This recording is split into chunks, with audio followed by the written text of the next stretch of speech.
ওয়ালাইকুম আসসালাম, আপনার প্রশ্ন। জি, আমি জি, আপনি। ব্রিটিশ সিটিজেনশিপের জন্য অ্যাপ্লাই করতে যাচ্ছি হুম, আমার জন্য। জি জি। আর আমার ছেলে 17 বছর বয়স। হুম হুম। তো আমি জানতে চাই যে আমি জানলাম না আম, কোনো নতুন আইন চেঞ্জ হয়েছে কিনা, ফিস কত আসবে আমার জন্য আর আমার ছেলের জন্য।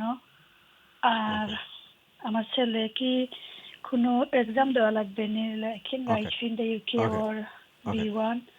আমি শুনছি যে আপনি B1 life in the UK 80 test something. B1 এটা পাস করছেন নি? জি না, life in the UK test B1 pass করছেন না? জি না। B1 পাস করছেন, এখন B2 পাস মানে B1 পাস করছেন না হলে ইন্ডিপেন্ডেন্ট পাইবা গেলা। না না না, আর জি না, তাই আমি এক্সাম দিছি, আমি টেস্ট দিছি না। Life in the UK test পরীক্ষা দিছেন নি তাহলে না ইন্ডিপেন্ডেন্ট দিছেন না? পাইছেন যে কাউকে। জি না, দিছি ওকে, না। আপনি ইনডেফিনিট লিভ পাইছেন নি, পার্মানেন্ট ভিসা? জি জি। ওকে, তার 17 বছর বাচ্চা তো দীর্ঘদিন থেকে উদ্দেশ্য আছেন। না বুঝছি, আপনি পার্মানেন্ট যে ভিসা কবে পাইছেন? 2019 তো এই সময় কি তা ইংলিশ দিছেন লেখা না আছে আপনি? Indefinite leave to remain? জি, ইন্ডিপেন্ডেন্ট লিভ টু রিমেইন। এটা কি তা ডোমেস্টিক ভায়োলেন্স রুটে পাইছিলেন? জি জি। ওকে, ক্যারি অন। ঠিক আছে। আপনার প্রশ্ন হইল গিয়া যে আপনার ইংলিশ ফিজ লাগবো কিনা, ফিজ কত লাগবো। ফিজ আসলে এই যে বাচ্চার লাগি লাগবে 1000 সামথিং, আর আপনার লাগি লাগবো 1400-র মতো, 1407 পাউন্ডের মতো লাগবো। আমি বলতেছি। কম বেশ এরকম হবে আর কি। আর বাচ্চার জন্য লাগবে। আর ইংলিশ আপনার এবং life in the UK test আপনাকে দিতে হবে। এই ইংলিশের ক্ষেত্রে আপনার এই আর ফিজের ক্ষেত্রে বাচ্চাদের জন্য 100 পাউন্ডের মতো কমছে, যেটা ছিল আগে, এখন 100 পাউন্ডের মতো কমছে, 1000-এর নিচে হবে। আর আপনার হয়তো 1407 পাউন্ডের মতো হবে, মুখস্থ যেটা বলছি এরকম হবে। যাই হোক, আর আপনার life in the UK test দিতে হবে, ইংলিশ দিতে হবে, তাহলে আপনি পরীক্ষা মানে আপনি দিতে হবে। প্লাস আপনাকে এর মধ্যে দেখতে হবে যে আপনি কোনো সময় মানে ওভারস্টেয়ার ছিলেন কিনা, বা কোনো ধরনের মানে মানে ক্রিমিনাল অফেন্স আছে কিনা, ড্রাইভিং পয়েন্ট আছে কিনা, সবগুলোই আপনি ডিক্লেয়ার দিতে হবে।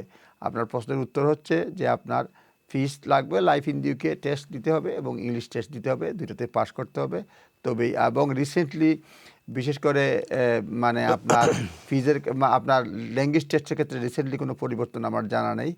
আপনাদের ক্ষেত্রে যারা ফ্যামিলি রুটে আসছেন, স্কিল্ড ওয়ার্কারের ক্ষেত্রে হয়তো এক বছর আগামী বছর 26 থেকে ইংলিশের একটা চেঞ্জ আসছে, কিন্তু এমনিতে লাইফ ইন মানে লাইফ ইন ইউকে প্লাস অন্য যেটা রয়েছে B1, সেটার ক্ষেত্রে কোনো পরিবর্তন আছে বলে আমার জানা নাই। ভাই শেখ কালাম চৌধুরী।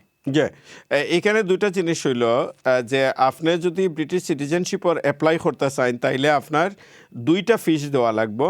একটা হইল কি আপনার ন্যাচারালাইজেশন, অ্যাডাল্ট ন্যাচারালাইজেশন ফি, যেটা হইল কি 1605 পাউন্ড, আর সিটিজেনশিপ সিরিমনি ফি 130 পাউন্ড। সো টোটাল তার ফিস আইব 1735 পাউন্ড। জি, এটা আপনার ফিস।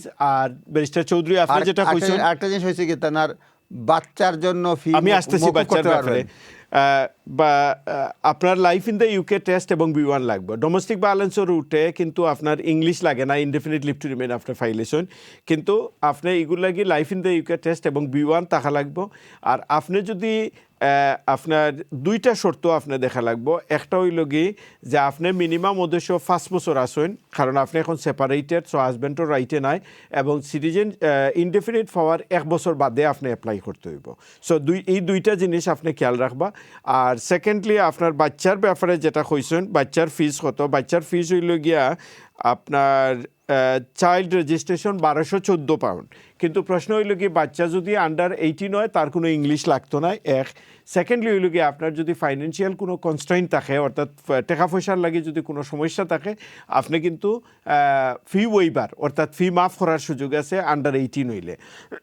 ওভার 18 কিন্তু যারা আসেন তারা কিন্তু ফি মাফ হয় না। অর্থাৎ বাচ্চার লাগে আপনি ফি মাফ পাইবা অ্যাপ্লাই করলে, আপনার লাগে ফি মাফ হইতো না।